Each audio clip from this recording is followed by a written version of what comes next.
afternoon, everybody, wherever you are and however you may be listening. This is the Coach's Corner, and of course, I am here with my man, Coach Bono. How you doing, buddy?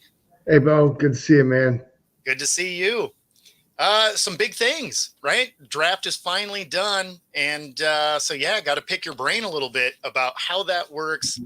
Once you're done with the draft, looking at it from the team side, right? Everybody gets to see how it is from the player's side. You get called up on the stage if you're a first rounder, all of that.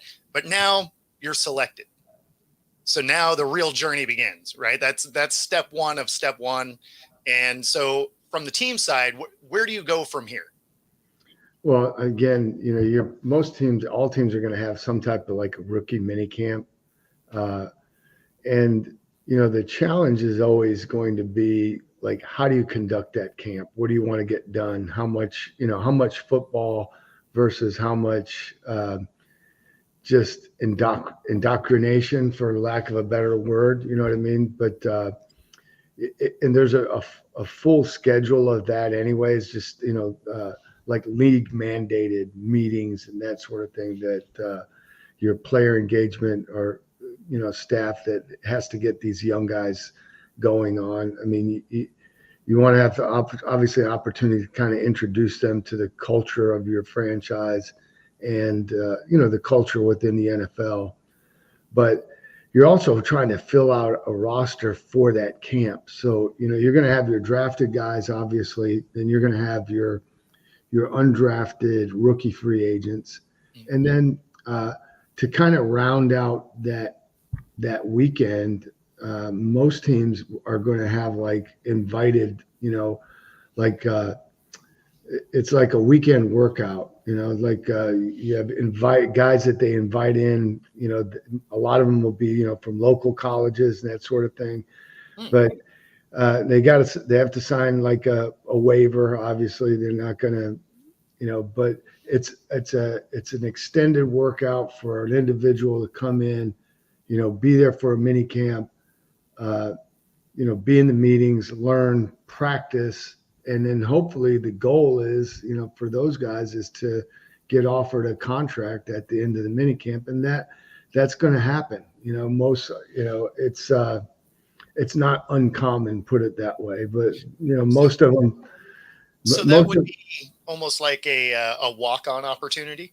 Yeah, exactly. Yeah, that, for lack of a better, like a walk-on tryout, basically. Yeah. But it's invitation. It's not open to anybody.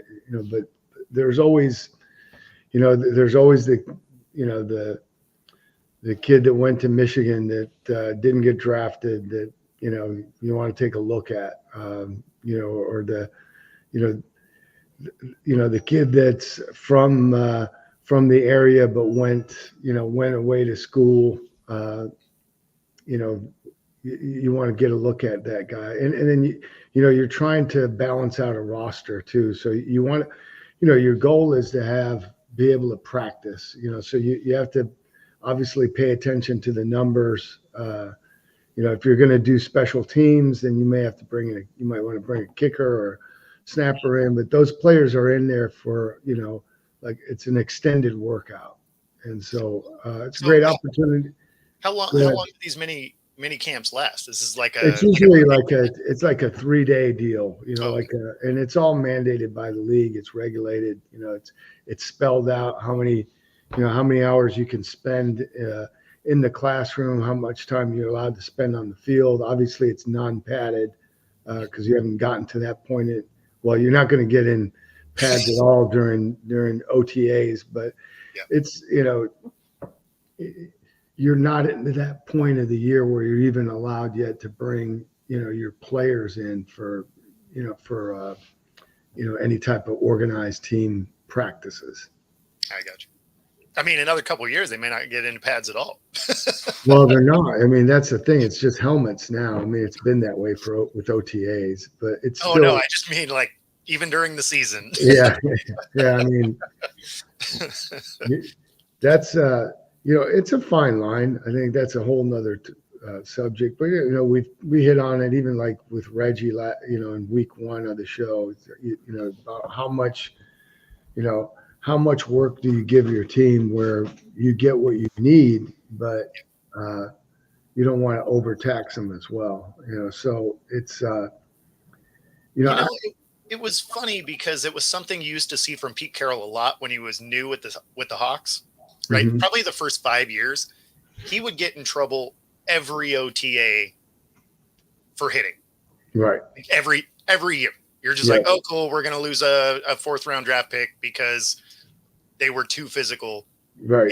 In And those yeah. And again, the league's done a great job with that now. I mean, it's truly, it's more equal than it's ever been.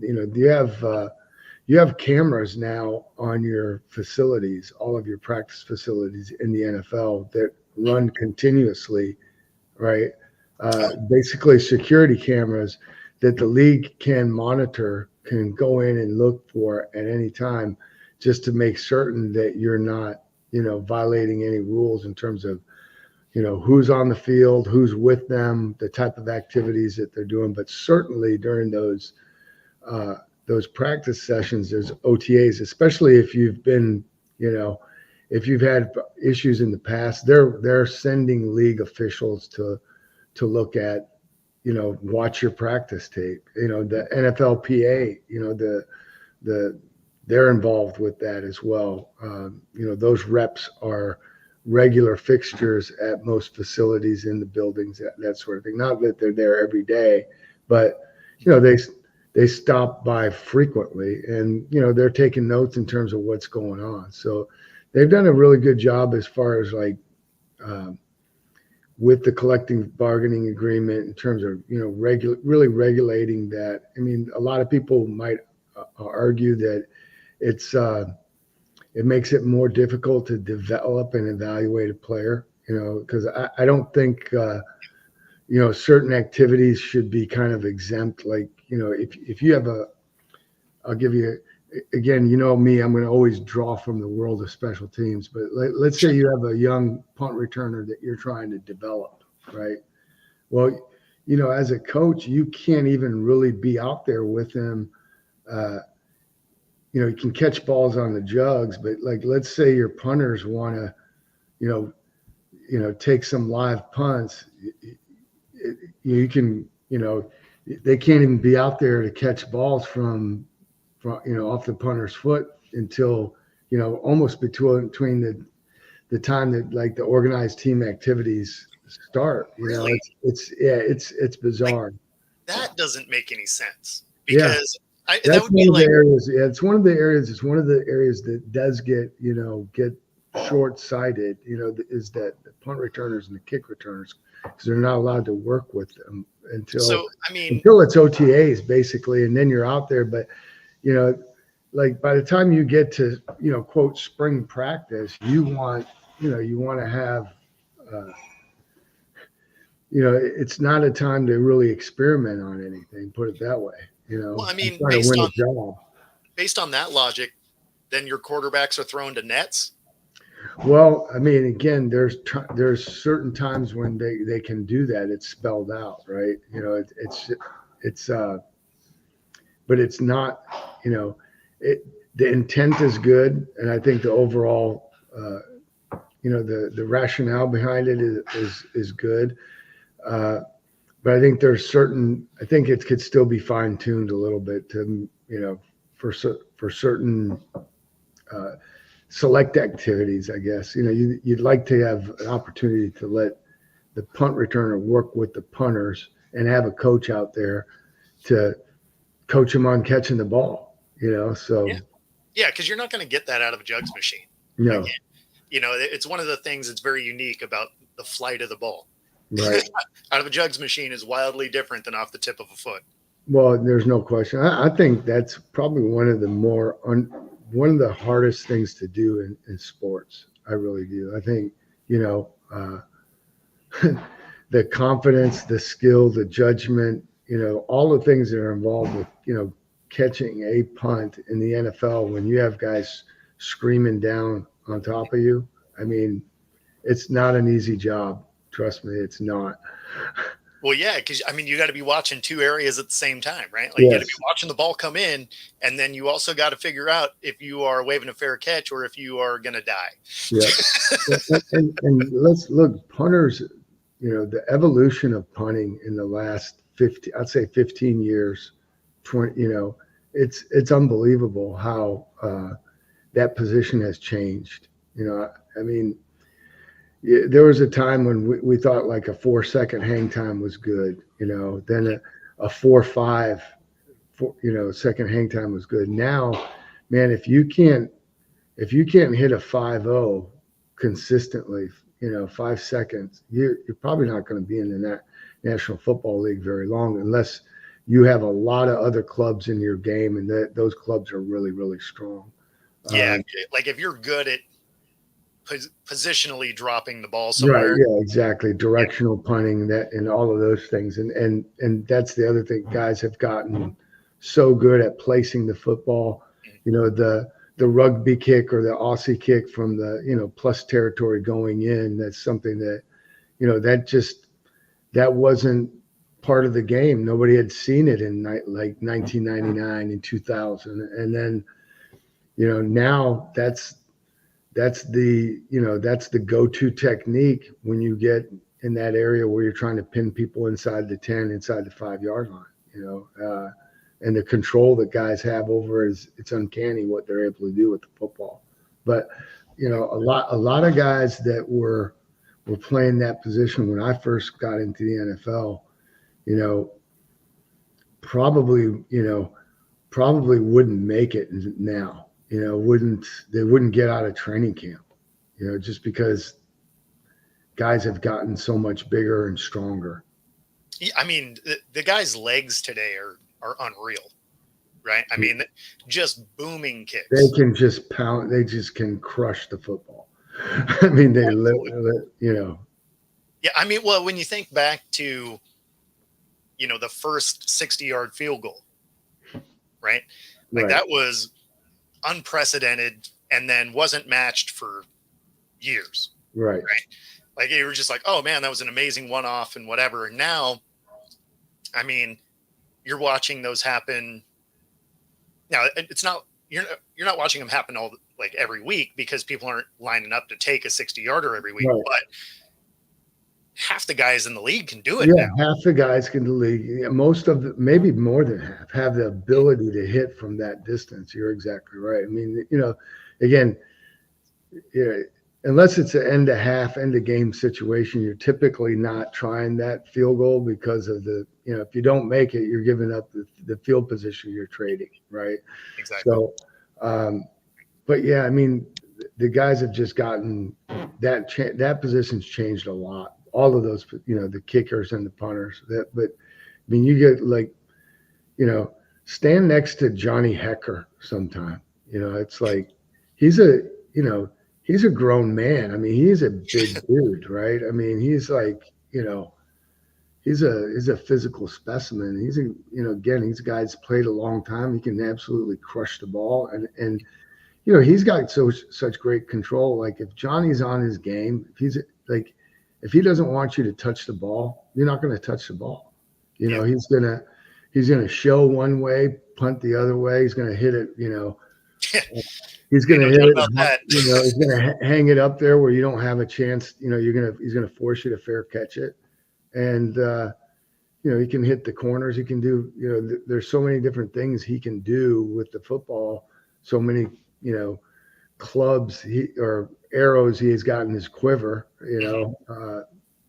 He's remarkable. Yeah, it was funny. I remember when because Hekker was from like Bothell, I think, Bothell, Washington. And he went to Oregon State. Yeah, but it was funny because he came up to Seattle one time, and I guess he forgot he was a kicker for a minute, and cheap shotted. Who was it?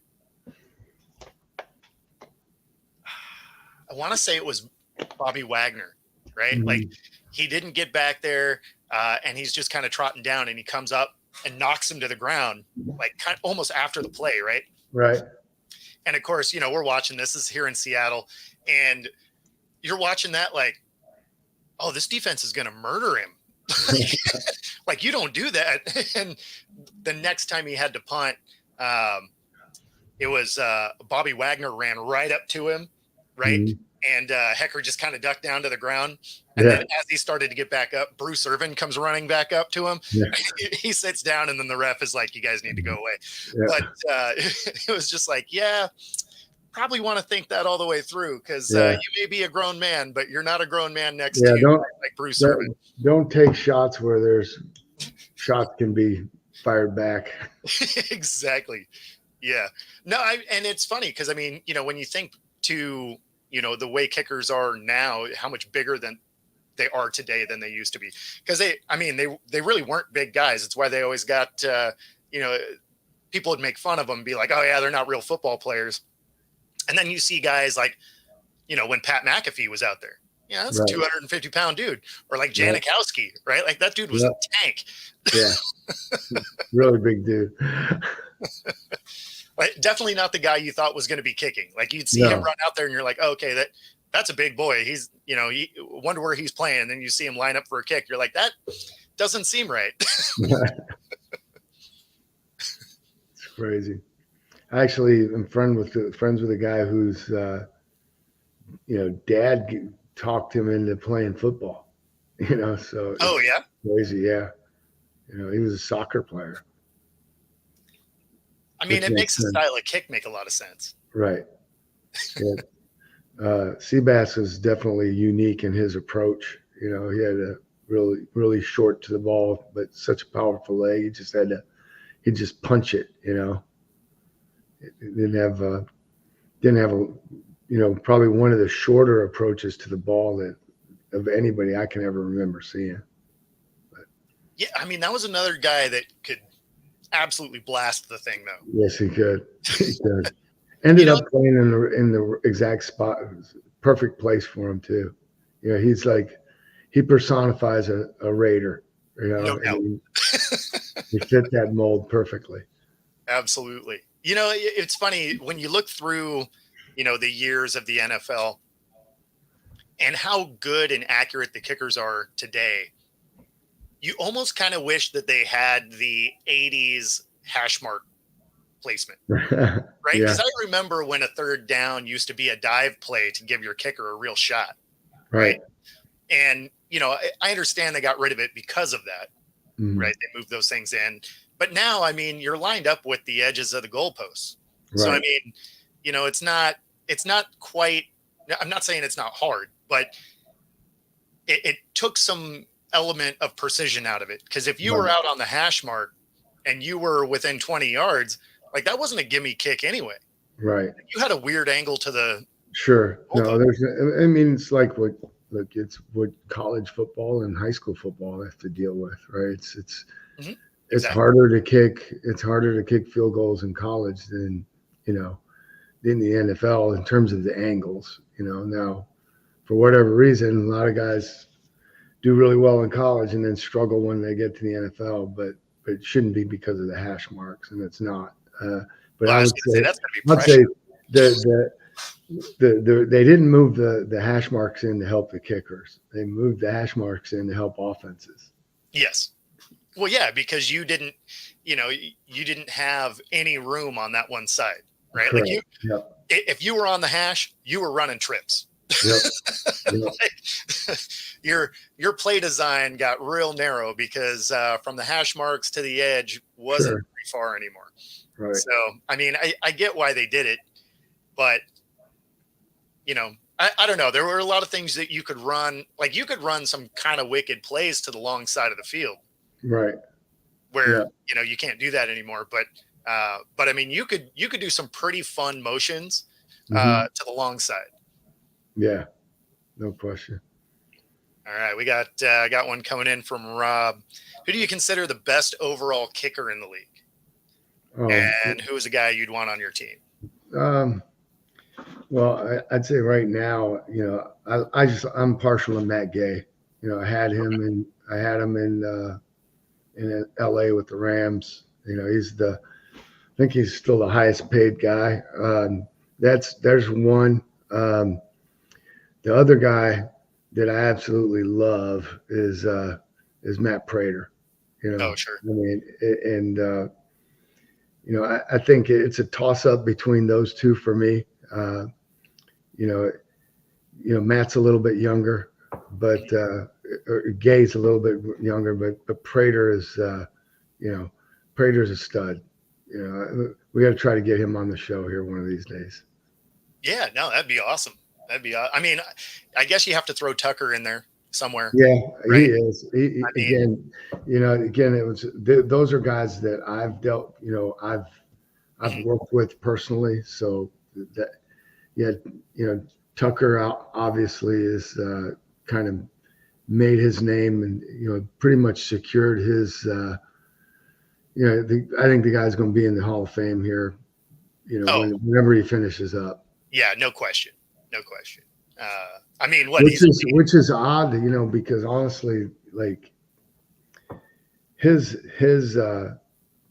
technique is like not what you would necessarily call prototypical. It's very, he's got his own way of doing things. It works for him. But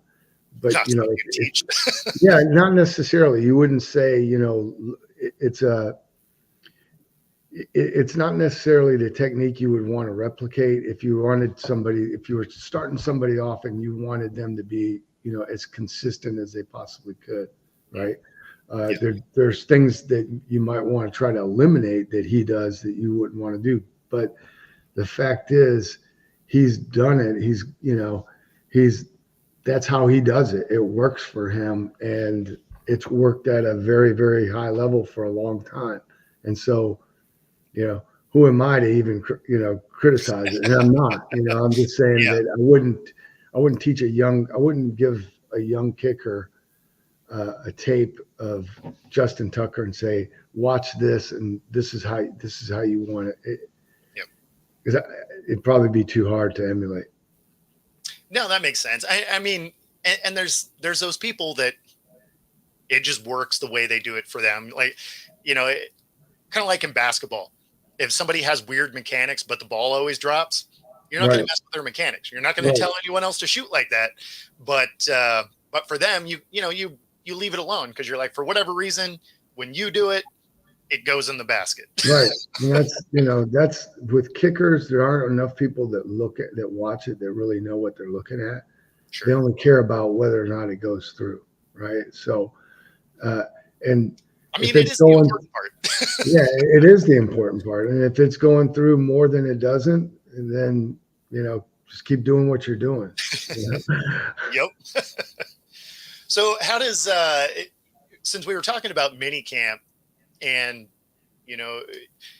how's that work when it comes to especially special teams play, right?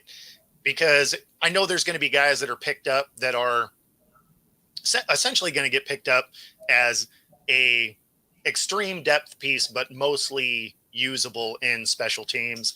I think there was a few people in the draft that really kind of felt like that kind of pickup. The Seahawks picked up a corner, I believe in the 5th round, that he was a returner in college. He's a corner, decent size, has pretty good speed, but I think they'll probably ultimately utilize him as a punt returner or a kick returner. Yeah. Well, I mean, obviously, so your question is like, how do you get that work in for a guy? Yeah, well, you're gonna have once you start OTAs and stuff, and once you're able to meet with the players, you're gonna have to, you're gonna have structured meetings. You have an opportunity to choose, pick everything, put together, your depth chart and practice.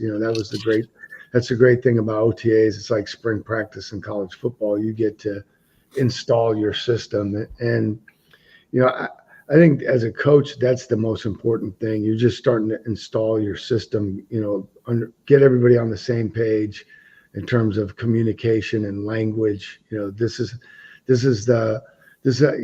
for me personally, it always started with the fundamentals. This is how we communicate the fundamentals, because that's what you're going to build your technique off of. And ultimately, if you don't have good fundamental and technique, it doesn't matter how good your X's and O's are because you'll fail. I'll take skill, athleticism, fundamental, and technique over scheme any day. Any day of the week. But yeah, you're working through that. Obviously, there's going to be guys that are going to jump off. I always try to teach and coach everybody the same. Not leave anybody out. Make sure everybody got an opportunity to work. Stressing again, teaching the fundamentals and the techniques. Whole. The great thing about the NFL is you're going to get time with the players, where you're going to be able to use every part of the teaching progression. So you're meeting with them in the classroom. You're gonna, ideally, which not everyone does this, but fortunately with the head coaches that I worked for, I was able to stress the importance of having walkthrough time. And then you've got your drill work and your teamwork. Your drill work is, where you kind of break things down into segments, and teach, like concepts within your technique or within your larger scheme. And then, you bring it together, and you got so 11 you're working on wrinkles. You're working on wrinkles to your system early then. Oh yeah. Yeah. I mean, and it's not necessarily wrinkles, but it's okay. This is how we do it. Right. And so, I think players are smart enough. I think they're educated enough that, you don't need to necessarily sell them on, hey, this is how we win and lose, but you can sell them that, it's not the most important play, but it's as important as any other play, and if we're really good in this area, we help our chances to win. And if we're not as good, we inhibit our chances to win, and if you're on this team, the most important thing that you do is you have a role, and, everybody's role is not going to be the same. Just like in a movie or a play, there's the lead role, there's the supporting actor, then there's people that are only on the stage for one scene, and then you've got your extras that are dressed up as trees in the back. But I used to tell players, like, look, man, I'm not the one that defines your role. You do. I'm not telling you can't be a starter or you won't be a starter.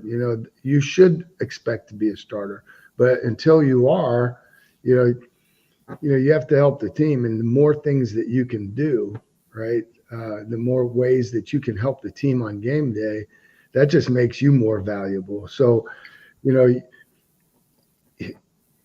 have to understand what motivates, an NFL player. And it's not, you have to win it. You have to earn those jobs. That's, professional sports is, it's still very much a meritocracy. It's like, no matter how long your contract is and how much you're scheduled to make, if you're not producing on game day, then everybody's seeing that. Everybody's talking about you on every show. You're just not going to be around very long, and,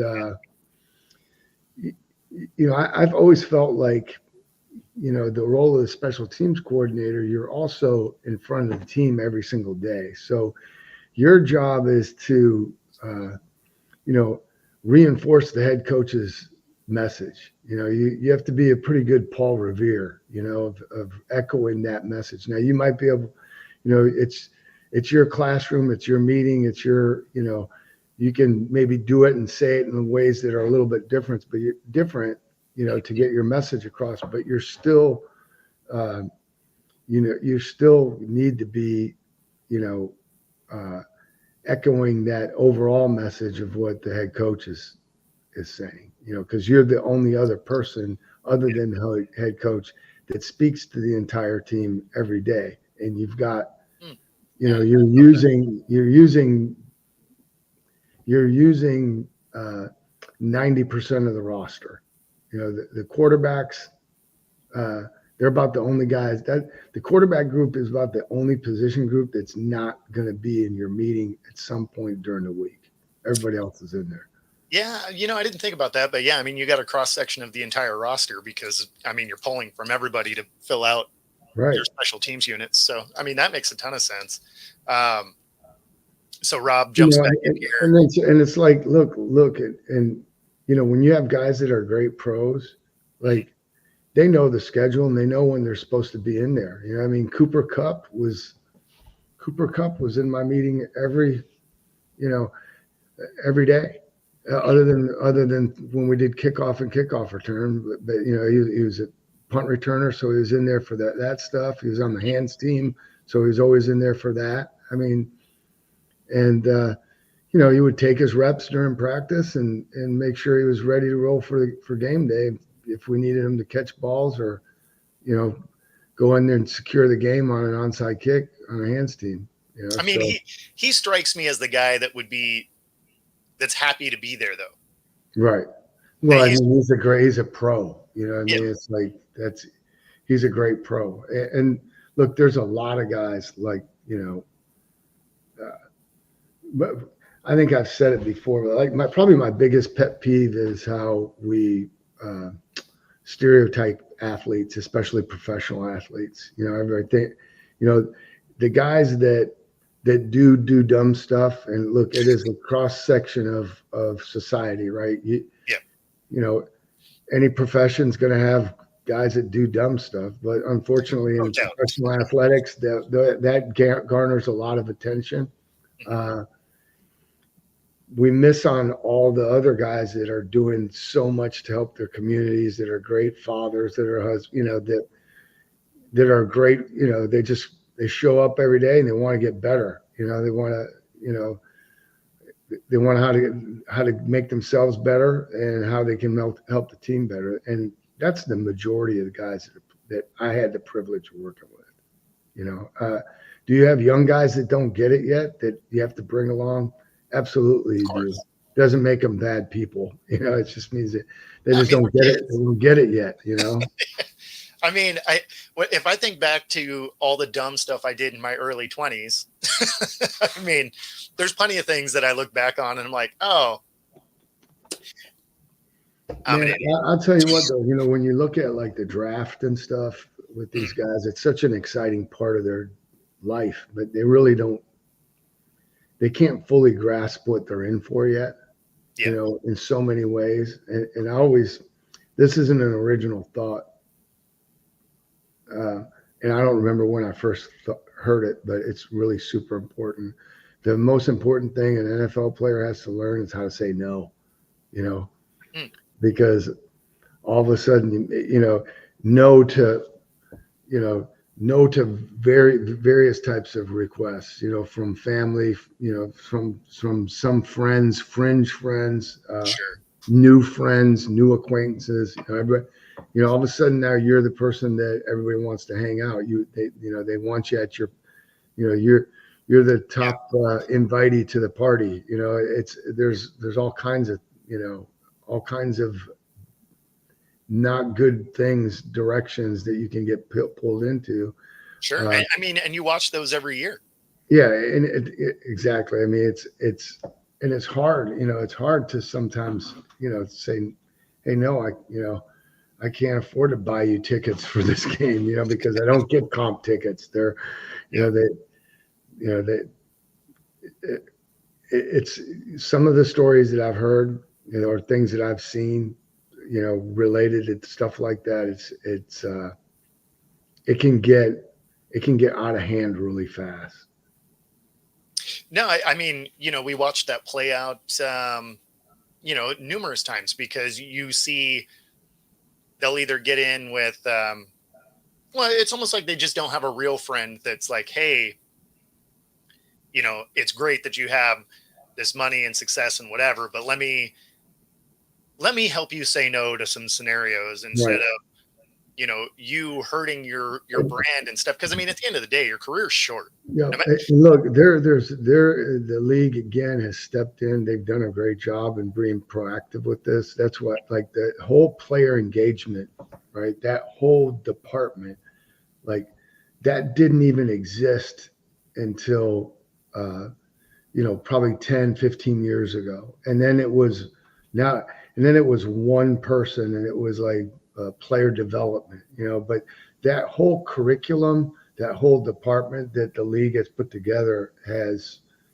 really blossomed, and they're doing great things. And now it's like they don't have just one person. A lot of these teams have a team of individuals now, and they're dealing with guys on everything, like every facet of making that transition, but also as a support entity for guys that are in the league, that have been, they're there for them. They do a very, very important job.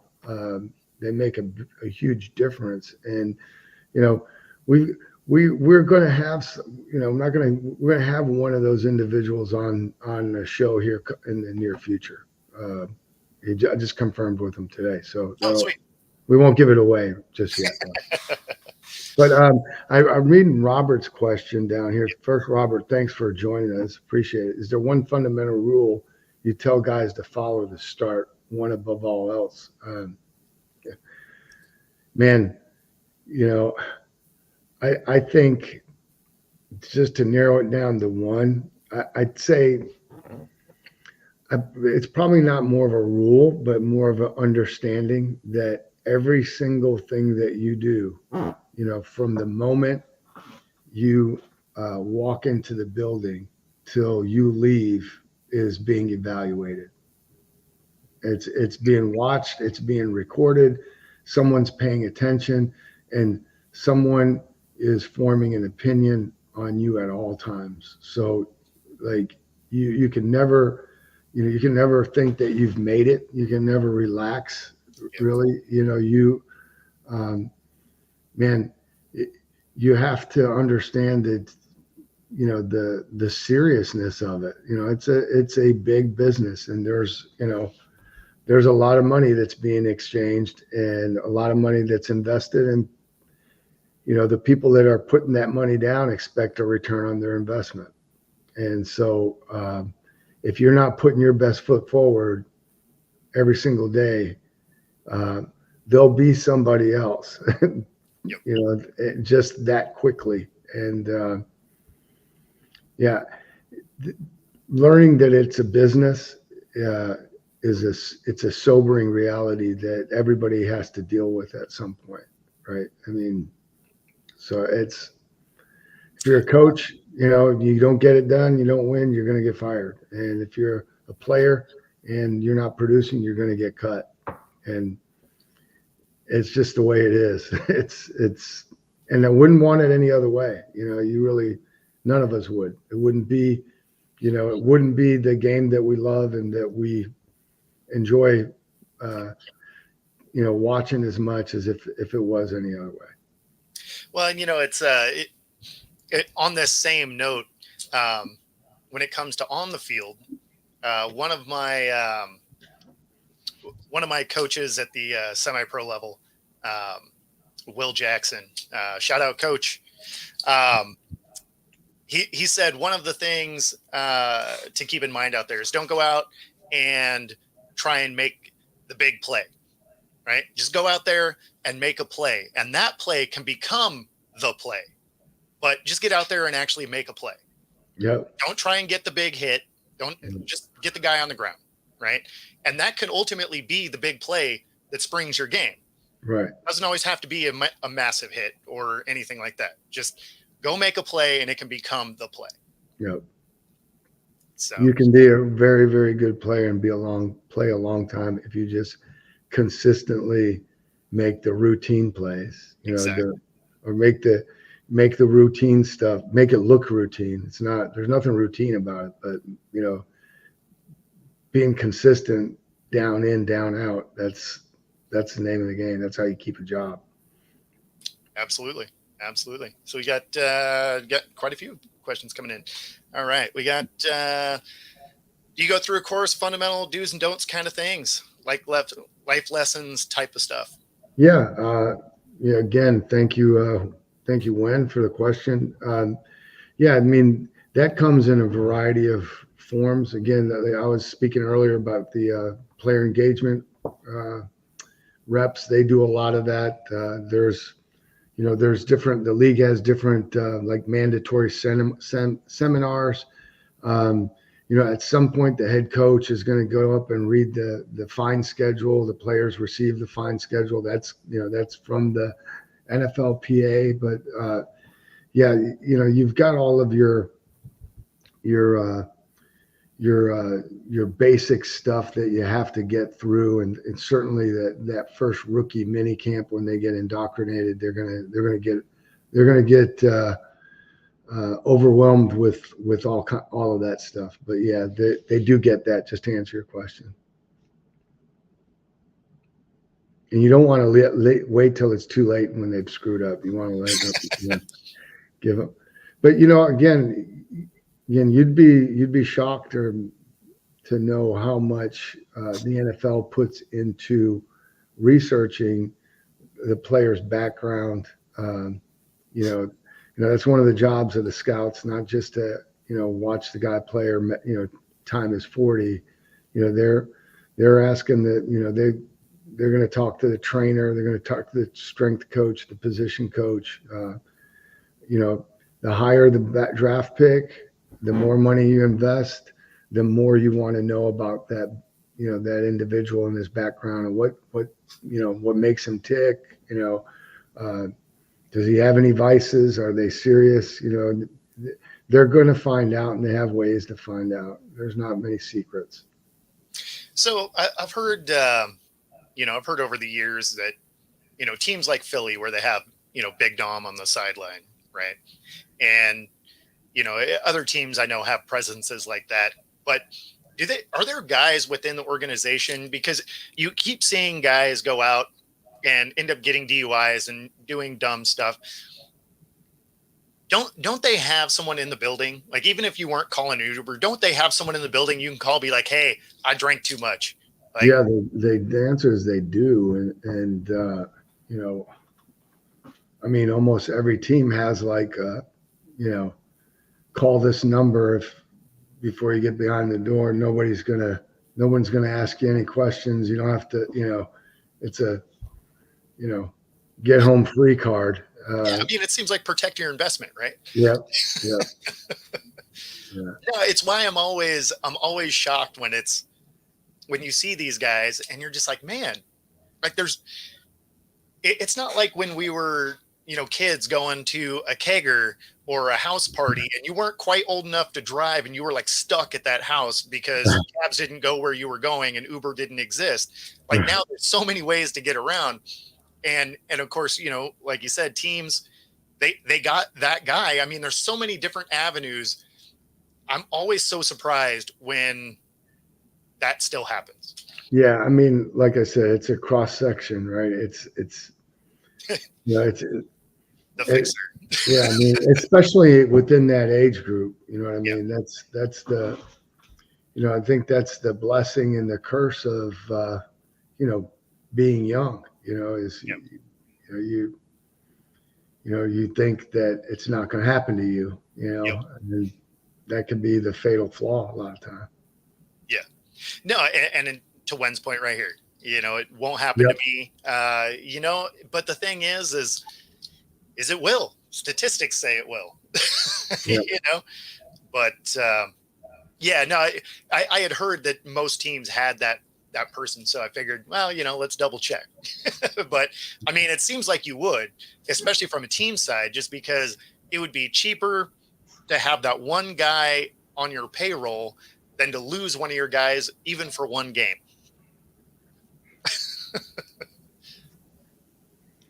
I was just writing a note.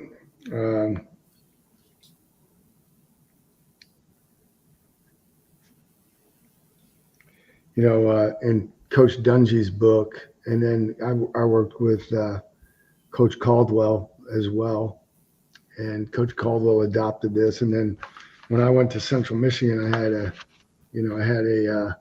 a board in the locker room, and on one side it had like the Ghostbuster deal. It said invisible and then bulletproof. So guys, you're not invisible and you're not bulletproof. And there was a couple things Coach Dungy, Coach Caldwell would say, when you look at things that happen, they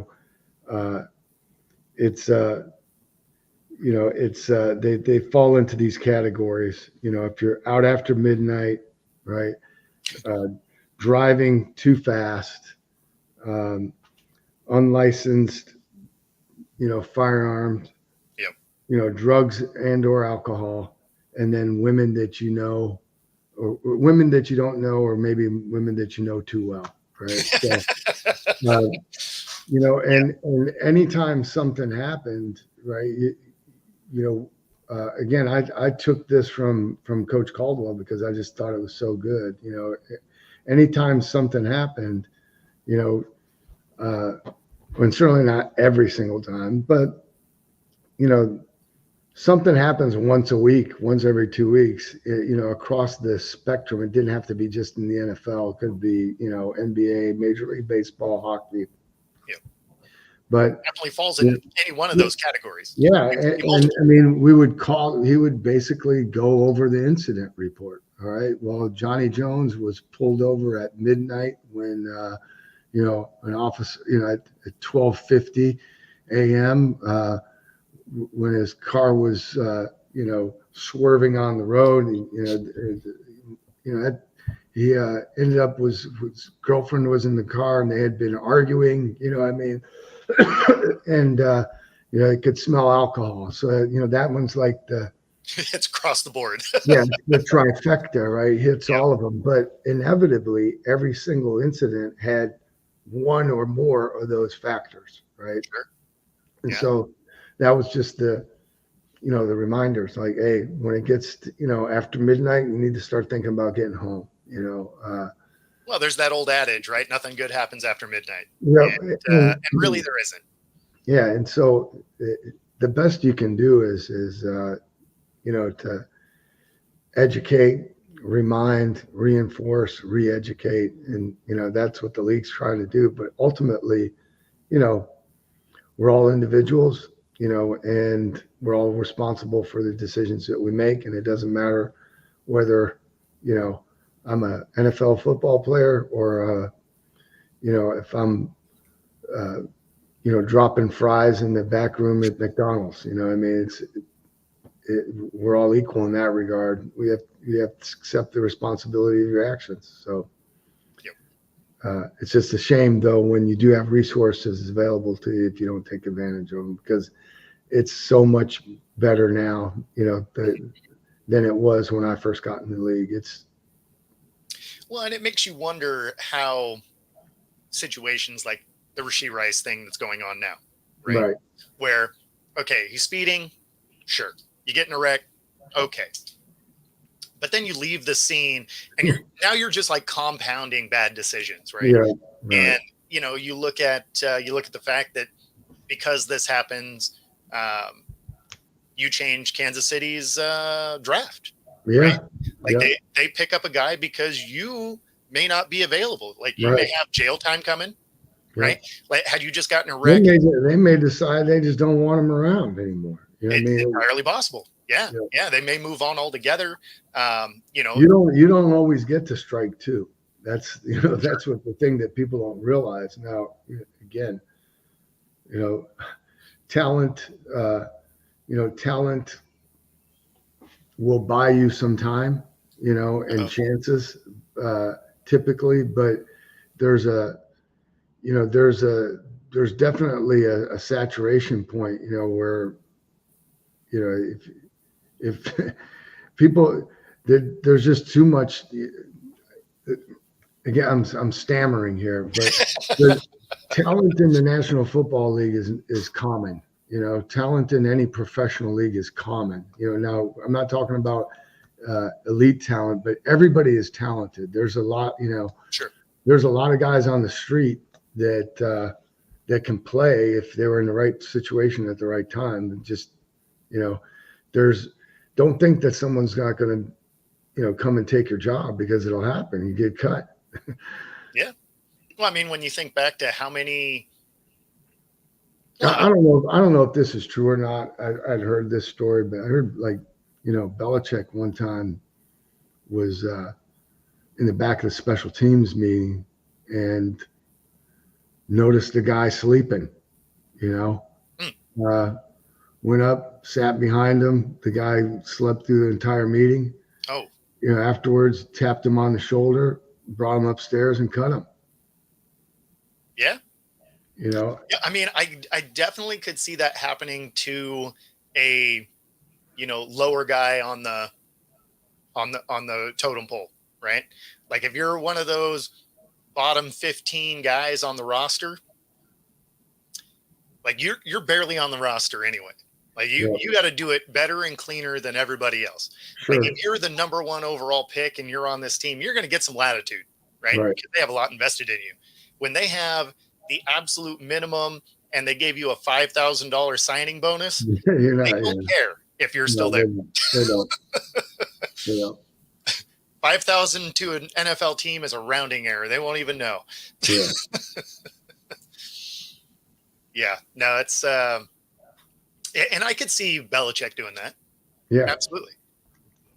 Any of the coaches that coach hard, so to speak, right? Like I could see any of those types of guys. Like I could see a Vrabel doing that, a Mike Zimmer, like all of those guys I think would do something very similar, right? They'd look at that and be like, yeah, I don't got time for this. Like hit the brakes. Yeah. Whereas, more player friendly coaches, they might be like, hey, what are you doing? Right. Yeah. But yeah, any of the coaches that coach hard, yeah, you're down the road because, especially if you're at that spot of the roster, they got 1,000 other people that want that spot. There's no doubt.